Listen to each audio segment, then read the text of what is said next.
Going over the parts of the blaster, starting up at the very tip, this is a worker threaded compensator that is being held in with a worker black straight bore barrel.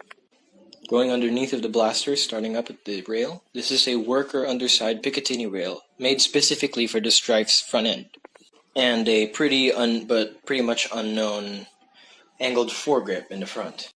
Pretty much the majority of the parts of the blaster is sourced from Lassen HQ, so if you want to source some parts, you can feed your soul. Going over the terrible stripe job I did to the Stryfe with correction fluid, and we get to the fully 3D printed trigger set from a source I couldn't remember.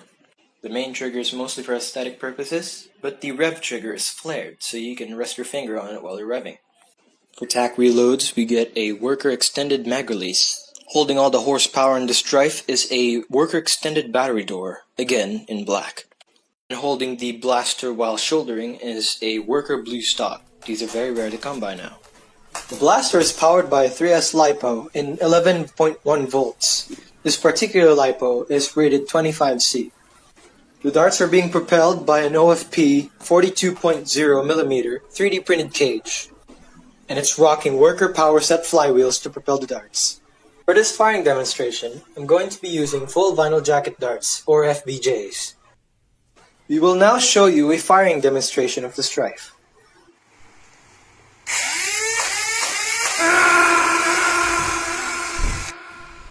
You're alright?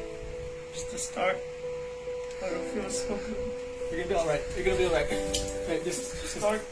I don't want to go. You're gonna be alright. You're gonna be alright. I'm sorry.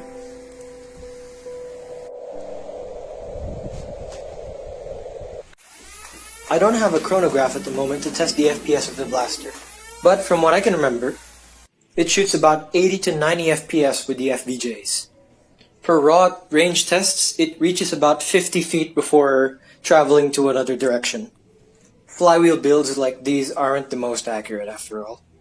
The blaster's performance is pretty much what you could expect from a LiPo build Stryfe. The motors are very run-of-the-mill and common, and the Stryfe is designed to be somewhat, aesthetically pleasing, but to avoid the use of kits to be able to be used in public spaces. Well, that is my overview of my personal modified Stryfe, also known as Sayuki.